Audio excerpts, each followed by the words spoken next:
So, you just wake up in the Mojave Wasteland, probably with a massive headache and a few bullets removed from your skull.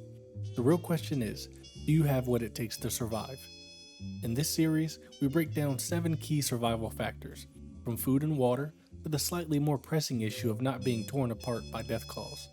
Each factor gets a score from 1 to 5, and by the end, we'll see if you could actually carve out a life in New Vegas, or if you'd be another poor soul added to the Wasteland's body count. Let's find out. Do you have the luck of the courier, or are you just another skeleton baking in the sun? For the purpose of this video, we're going to be focusing solely on surviving in Good Springs. Alright, let's set the scene. 1 second you're chilling at home, maybe scrolling on your phone, eating a snack. Then next, boom! You wake up on a dusty old mattress in Doc Mitchell's house with a pounding headache and the realization that you're not in Kansas anymore. Here's the first assumption. The real courier? Gone. Vanished. Poof. They've completely switched places with you. Meaning you're not some hardened wasteland warrior with a mysterious past. Nope, you're just you. So, the big question, what happens next? Do you rise to the occasion and become the Mojave's next legend? Or do you trip over a tin can and get mauled by a rad scorpion within the first 10 minutes?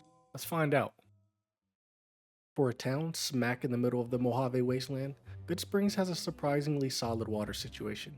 You'd expect dehydration to be your first cause of death, but nope, thanks to some pre-war infrastructure holding strong, you actually have multiple options for some cleanish water. Good Springs actually has working plumbing in some homes. It's not exactly luxury living, but if you're desperate, you can make do with sink, and yeah, even toilet water. Welcome to the apocalypse. Hydration is hydration. Not pretty, but at least it's there. If drinking straight from the tap isn't your thing, which is totally understandable, you'll find plenty of dirty water bottles scattered throughout town. But don't worry, there's plenty of dry material around for making a fire, so boiling water is totally an option. Now, here's the real game changer. Good Springs has 3 fully functional water pumps just outside the town center, and somehow they're radiation free. No glowing green sludge, no weird mutations, just clean, drinkable water. Honestly, that alone skyrockets your survival odds.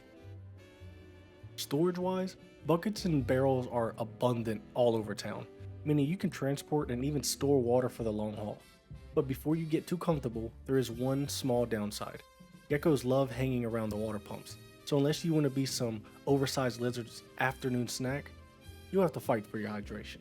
And if you need to take the edge off after a long day of dodging bullets and giant bugs, the Prospector Saloon has you covered with a variety of alcohol to help you forget you're stuck in a nuclear wasteland. Not a fan of booze? You can always hunt down a bottle of the legendary Sunset Sarsaparilla, which you can find all over town. Because if you're gonna suffer, you might as well do it with a refreshing beverage in hand. The fact that nuclear devastation somehow skipped the town's water supply is almost suspiciously lucky.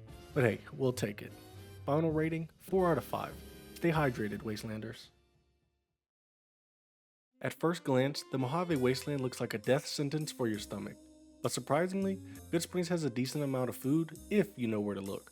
You won't exactly be dining on gourmet meals, but if you play your cards right, you won't be starving either. Let's start with the homes in town. A lot of them are still stocked with non-perishables. You can find canned pork and beans, corn, and even mud fruit sitting around just waiting to be taken. Plus, if you're friendly enough with the locals, or you know how to do a few favors, some of them might be willing to share their supplies. Of course, we can't forget about the Prospector Saloon, the only fine dining experience for miles. If you consider drinking warm beer in a dusty bar fine dining, Trudy's got a stockpile of food and drinks for sale, assuming you've got the caps. But here's where Good Springs really pulls through. Fresh food. That's right. The town has actual crops for growing vegetables, and they even raise bighorners, meaning fresh meat, milk, and hide are on the table. If you're feeling adventurous, wild plants are scattered throughout the area, so if you're good at foraging, you might just scrape together a half-decent meal. We also know that traders roll through town from time to time, thanks to Ringo for proving that point by hiding out in the gas station. This means we'd have access to outside supplies, which could bring in some much needed variety, assuming we don't get caught up in some caravan drama first. And for those willing to take some risk, there's plenty of alternative protein lurking around town. Geckos near the water pumps, dinner. Mantis swarming the schoolhouse. Lunch. Bloat flies buzzing around the cemetery. Gross, but technically edible. With pots and pans littered around town, cooking is totally possible, assuming you don't mind your meal fighting back first. Final rating 3 out of 5. Good Springs won't let you starve, but you're gonna have to put in some effort. The food is there, you just need to be willing to scavenge, trade, and possibly fight off a few oversized lizards to get it. So grab a shotgun and a frying pan, it's time to get cooking. Shelter in Good Springs is actually a pretty straightforward category. Want a cozy pre-furnished home? Easy. There are plenty of empty houses and RVs located around town just waiting for a new resident. Need a place rent-free? No problem. Easy Pete's house is open for business, and nobody in town seems to care if you crash in one of their unclaimed beds.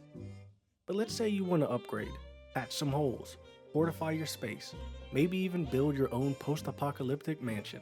Good news, there's tons of salvaged material from abandoned homes just laying around, and nobody's going to stop you from repurposing it. Need to haul supplies? Slap a cart onto a big horner and get to work. And the best part? The Good Springs locals are actually decent people. As long as you pull your weight and don't act like a raider, they'll probably help you out rather than try to kick you to the curb. So, for accessibility, comfort, and the ability to customize your dream wasteland hideout, Shelter in Good Springs gets a perfect 5 out of 5. Let's be real, Good Springs is not the safest place to call home. Sure, it looks peaceful at first glance, but once you peel back the layers, you'll realize this town is one bad day away from turning into a war zone. First, we've got the NCR, always on the lookout for resources and new land to claim. If they decide Good Springs is valuable, you can bet that they'll roll in and forcefully plant their flag. On the other side, we've got Caesar's Legion, a group of bloodthirsty, battle-hardened slavers who burn through towns like a wildfire. If they show up, you're either dead or wishing you were.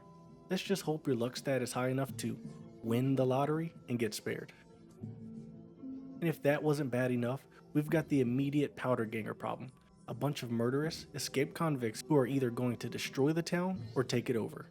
You can side with Ringo and fight them, or betray the town and let chaos reign. Either way, you're making enemies. But hold on, it's not just people you have to worry about. Step outside, and nature itself wants you dead. Geckos patrol the water pumps, turning hydration into a death sentence. Bark scorpions sneak into town looking for a quick snack.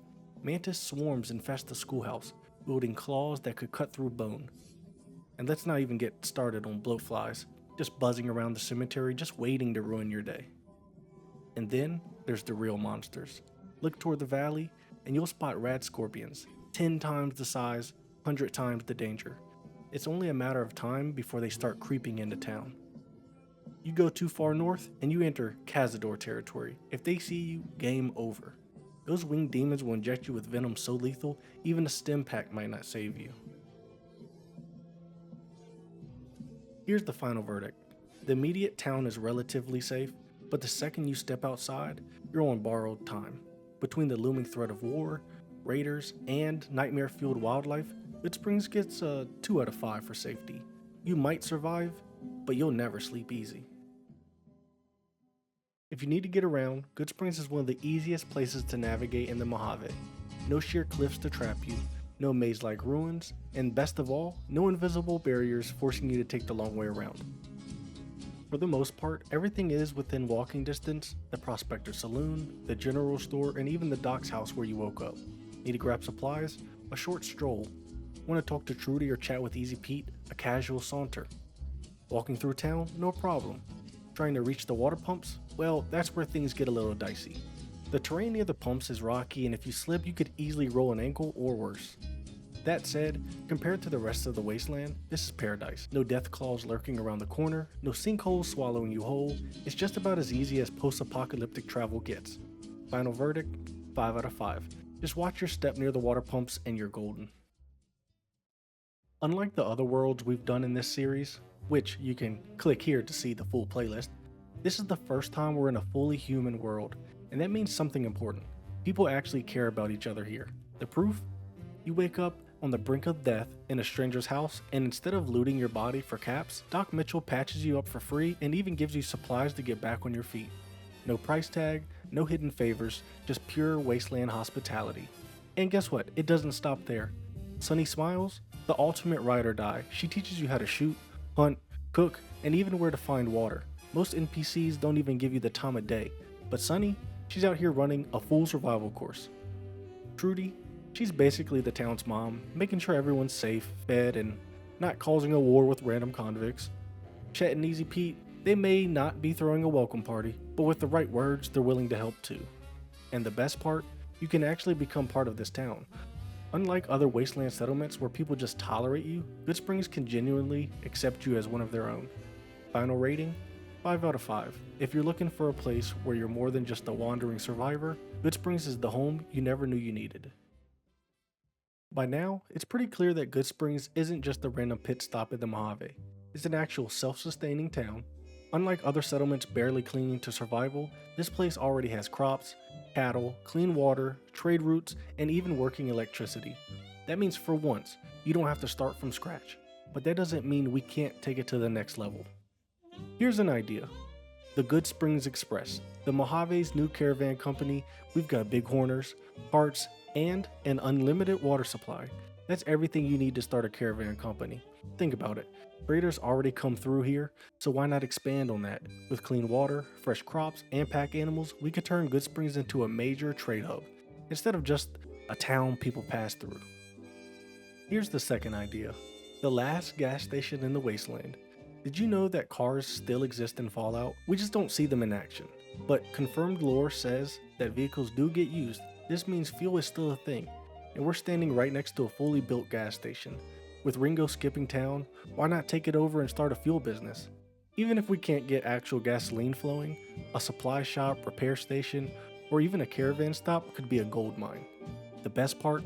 None of this is even necessary. Unlike most Fallout locations, Good Springs already works. You could settle in, live comfortably, and never have to worry about starving or getting shot at every 5 minutes. But if you've got ambition, the potential is limitless. Final rating, 4 out of 5. It's a functioning town, but there's always room for a visionary wastelander to take it to the next level. Let's recap. Water, 4 out of 5. Food, 3 out of 5. Shelter, 4 out of 5. Safety, 2 out of 5. Traversability, 5 out of 5.